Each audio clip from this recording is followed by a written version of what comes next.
지난 헬로윈 축제인 12구 이태원 참사를 지켜보면서 사람들은 다양한 시각으로 그 사건을 바라보는 것 같습니다.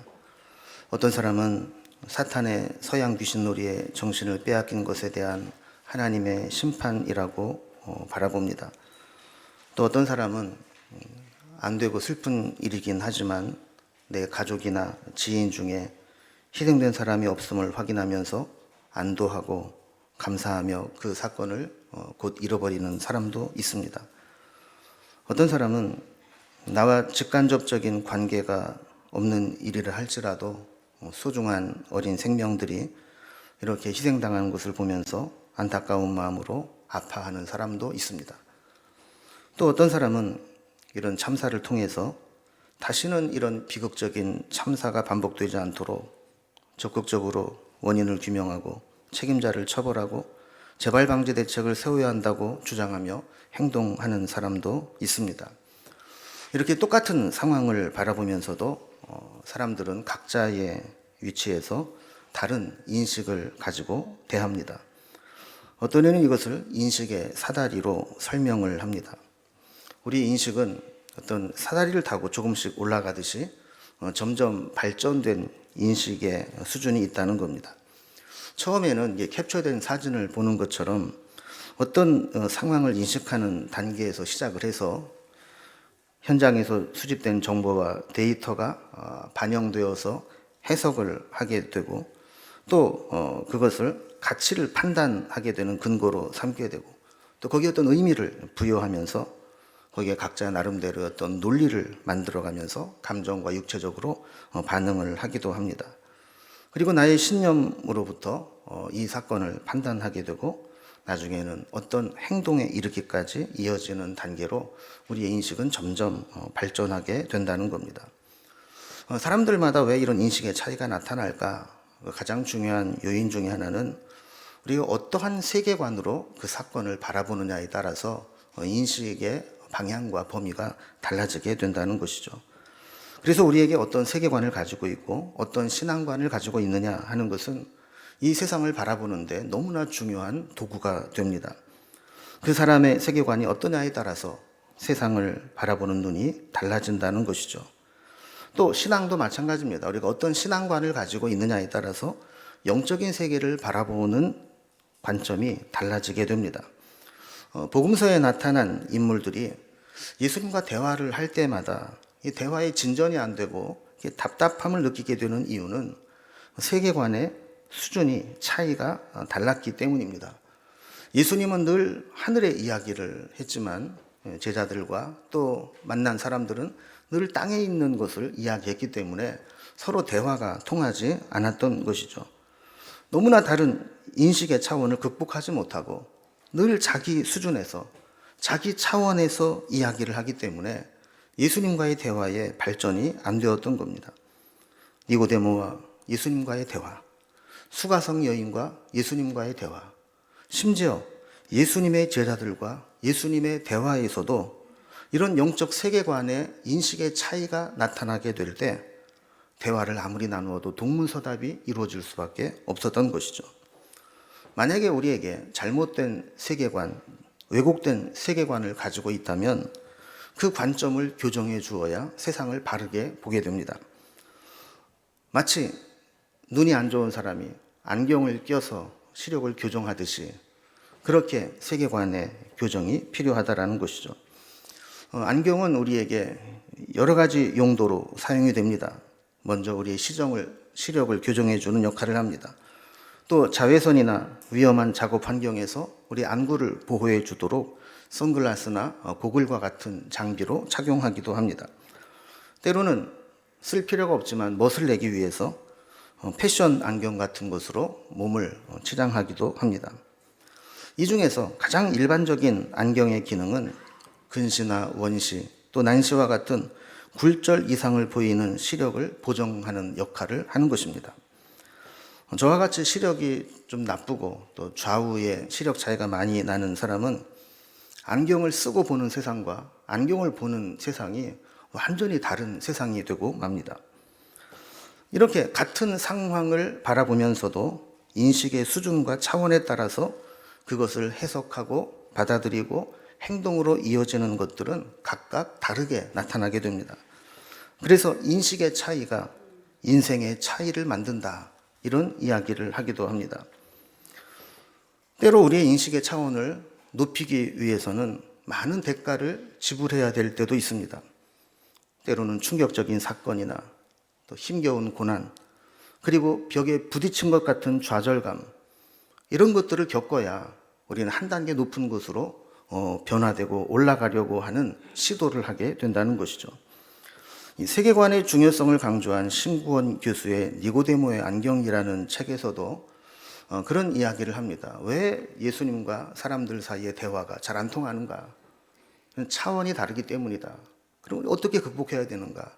성서적 세계관을 가진 안경을 껴야 된다, 이런 이야기를 하는 것이죠. 한 가지 예를 들면서 흑원 인권 운동을 일으킨 마틴 루터 킹 목사님의 꿈이 이루어지기 위해서는 한 사람의 위대한 지도자의 역할도 중요하지만 먼저 흑인들이 노예의식에서 벗어나서 자존감을 회복해야 된다는 이야기를 합니다.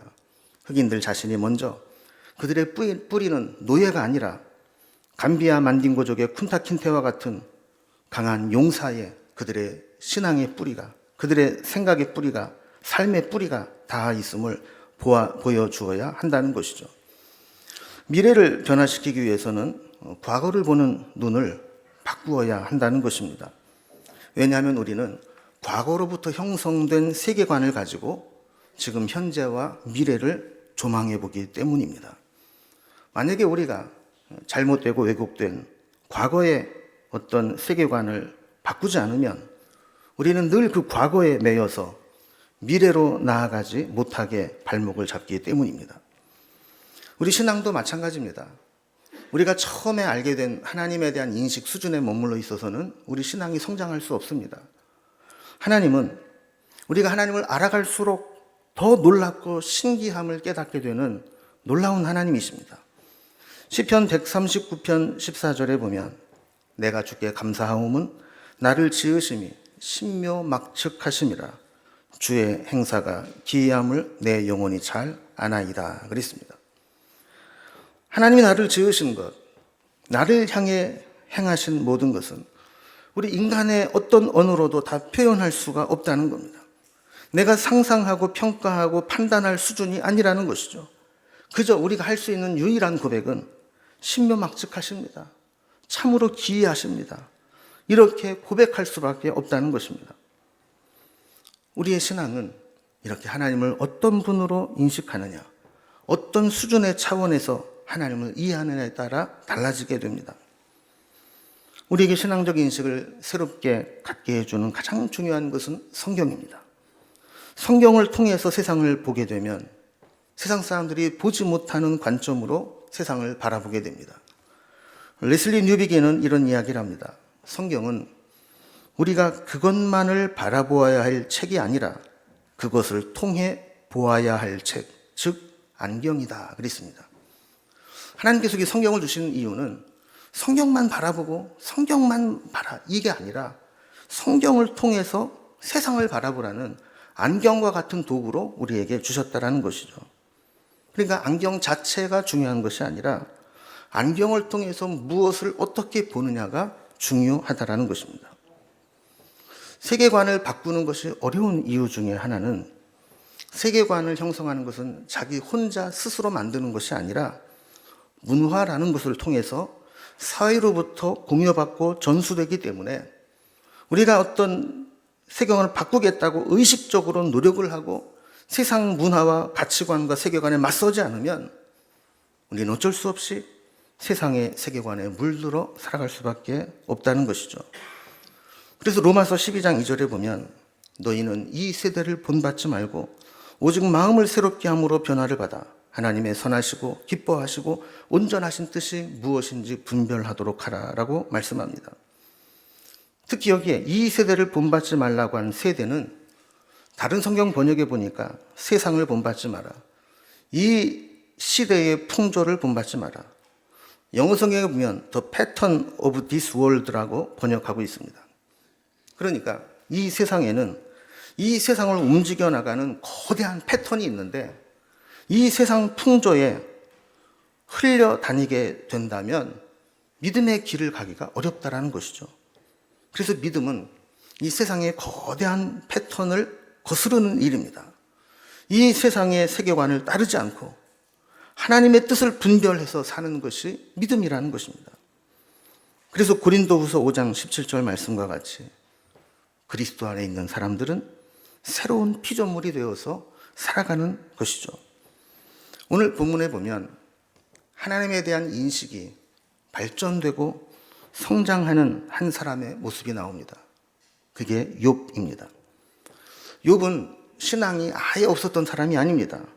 오히려 욥기 1장 1절에 보면 그 사람은 온전하고 정직하며 하나님을 경외하여 악에서 떠난 사람이라 그랬습니다. 적어도 그 당대에서 욥만한 믿음, 욥만큼의 온전함을 가진 사람이 없었다라는 것이죠. 그러나 욥이 온갖 고난과 또 친구들과의 치열한 논쟁을 통해서 그리고 마지막 부분에 하나님이 개입하셔서 말씀하시는 듣고 났을 때 욥의 인식은 놀랍게 변화되어 것을 보게 됩니다. 오늘 말씀 5절에도 보면 내가 주께 대하여 귀로 듣기만 하였사오나 이제는 눈으로 주를 배움나이다 그랬습니다. 귀로 듣기만 하는 신앙에서 눈으로 보고 확인하는 신앙으로 바뀌었다라는 것입니다.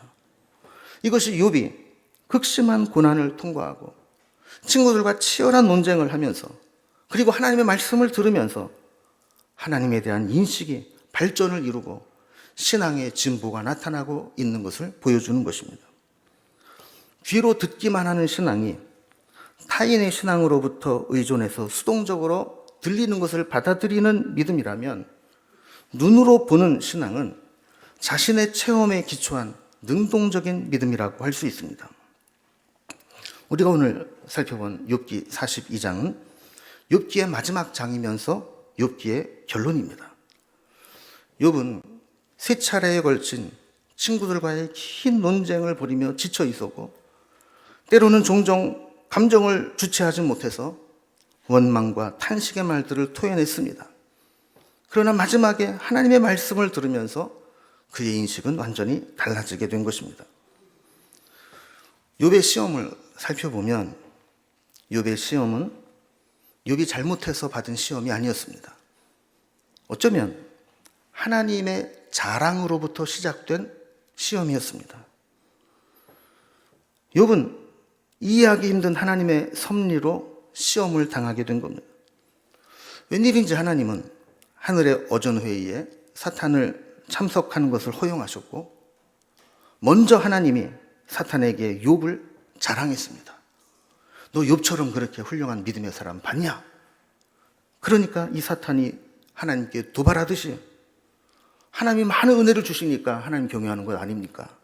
하면서 욥을 시험해 보겠다고 도전해 옵니다.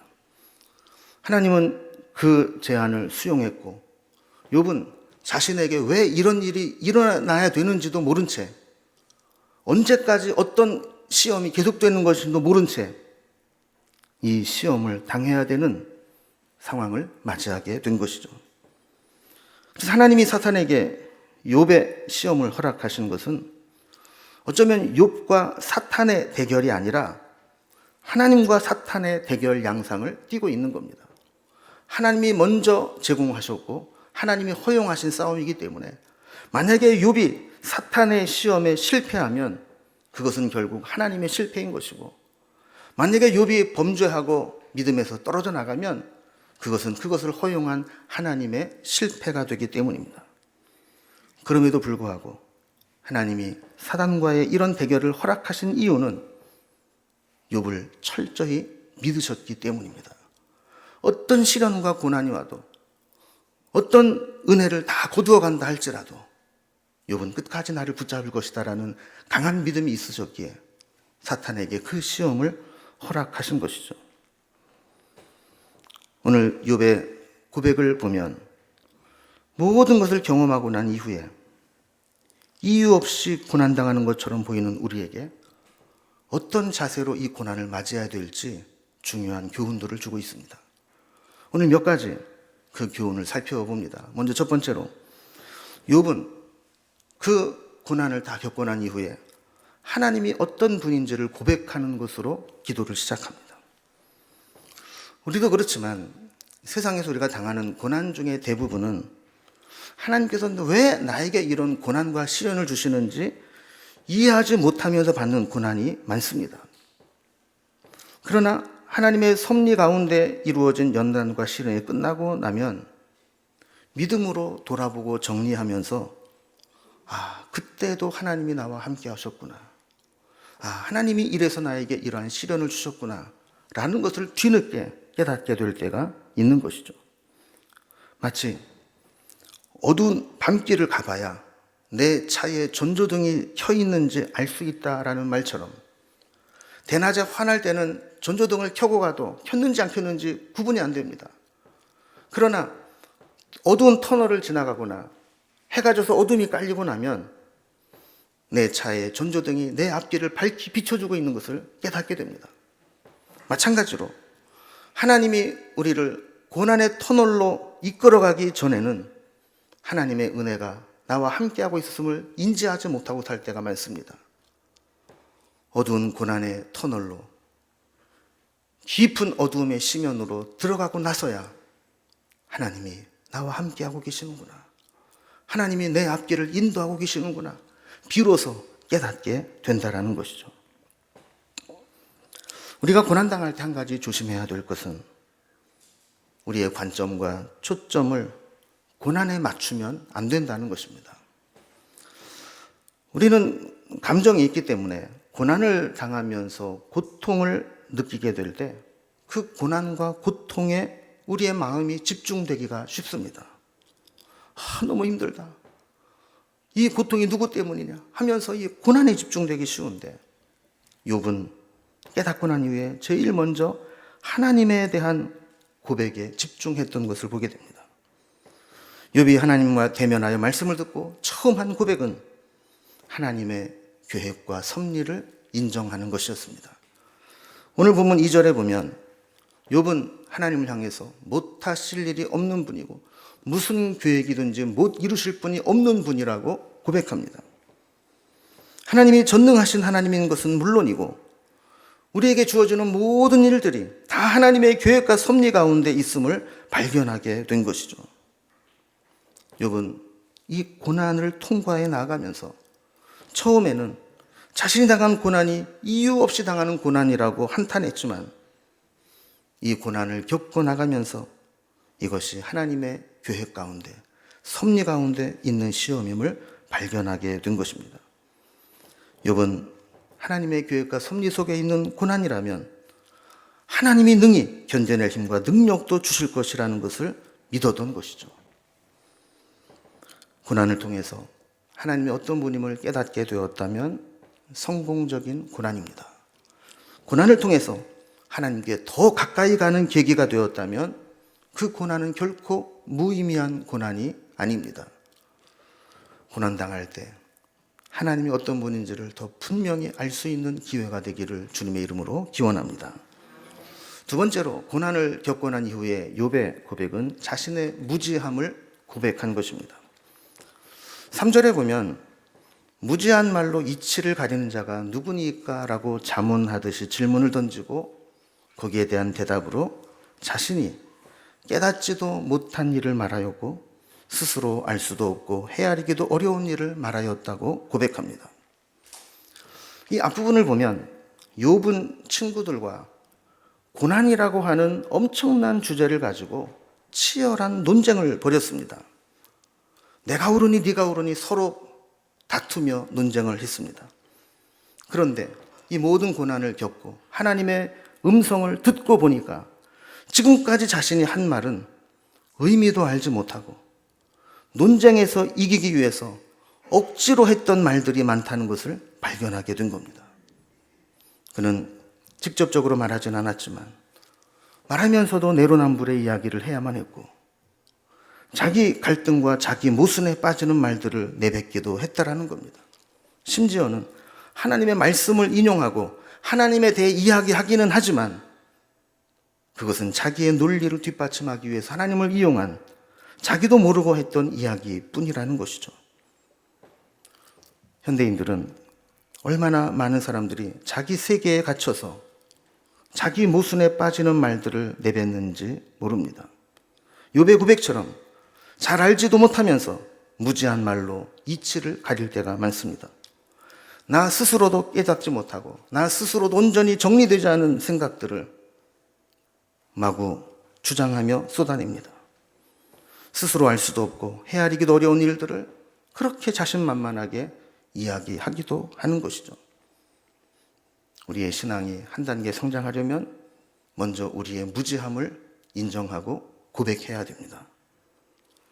세 번째로 이렇게 자신의 무지함을 깨달은 욥은 하나님께 온전한 깨달음을 구했습니다.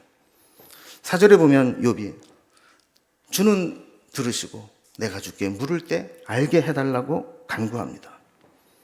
하나님은 욥이 고난 가운데 하나님께 탄식하고 원망하는 것을 이해할 수 없는 고난을 당한 자들이 마땅히 보일 수 있는 합법적인 합당한 태도라고 인정해 주셨고 스스로 깨닫도록 도우셨습니다. 우리도 마찬가지입니다. 잘 모르면 하나님께 물어야 합니다. 하나님, 왜 이런 일이 일어나는지 깨닫게 해주세요. 알게 해주세요. 왜 내 인생은 이렇게 꼬이고 왜 이렇게 힘든지 하나님 그 원인을 알게 해주세요. 물어야 됩니다. 우리도 이해할 수 없는 고난을 당할 때 하나님께 탄식하듯 물어야 합니다. 그 의미를 깨닫게 해달라고 간구해야 합니다. 그냥 포기하지 마시고 하나님과 씨름해서 하나님께 물어서 그 응답을 받을 때 우리는 그 시련을 이겨낼 힘을 얻게 되는 것입니다. 네 번째로 욥은 이 고난과 하나님의 말씀을 통해서 하나님에 대한 인식의 변화가 일어나고 있음을 보여주고 있습니다. 5절에서 욥은 지금까지는 주께 대하여 귀로 듣기만 하였사오나 이제는 눈으로 주를 배움나이다라고 고백합니다. 제임스 패커가 말한 대로 누군가에게 듣고 배운 지식으로 하나님에 관해서 알고 있는 것과 내가 직접 하나님을 경험하고 만나보았기에 이제는 하나님 자체를 아는 것과는 다르다고 설명합니다.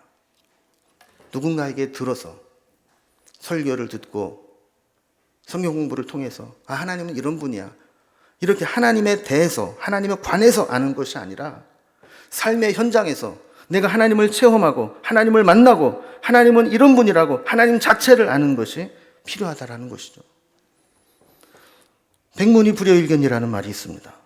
100번 듣는 것이 한 번 보는 것만 못하다라는 뜻이죠. 이 정도로 우리의 믿음도 간접적으로 듣는 신앙과 직접 보고 체험한 신앙은 분명한 차이가 나는 것입니다. 욥은 이 고난을 통과하고 하나님 말씀을 들으면서 들음의 신앙에서 봄의 신앙으로 발전되게 된 것입니다. 예전에는 하나님이 멀리 계시고 하나님이 이런 분이야 라고 막연하게 들어온 신앙이었다면 고난을 통과하고 나서 하나님이 나와 함께 하시는 분이고 하나님이 이런 분이라고 하는 것을 깨닫게 된 것이죠. 하나님은 우리가 생각하고 우리가 알고 있는 것보다 훨씬 더 크고 놀라우신 분입니다. 욥은 고난을 통해 하나님 향한 인식이 이렇게 발전되고 있었습니다. 마치 고린도전서 13장 12절에 우리가 지금은 거울로 보는 것 같이 희미하나 그때에는 얼굴과 얼굴을 대하여 볼 것이요 지금은 내가 부분적으로 아나 그때에는 주께서 나를 아신 것 같이 내가 온전히 알리라. 우리는 여전히 하나님에 대해 잘 모릅니다. 거울로 보는 것 같이 희미하게 보일 때가 많습니다. 그러나 점점 하나님에 대해 알아가면서 얼굴과 얼굴을 맞대어 직접 보는 것과 같이 분명하게 하나님을 알아가게 될 것입니다. 하나님을 아는 지식이 장님 코끼리 만지는 식으로 내가 만진 부분만 단편적으로 알고 있는 지식일 때가 많습니다. 그러나 때가 되면 주께서 나를 온전히 아시듯이 나도 하나님을 온전히 알게 될 날이 오게 될 거라는 겁니다. 그런 면에서 우리는 아직 신앙의 완성 단계에 이르지 못했습니다.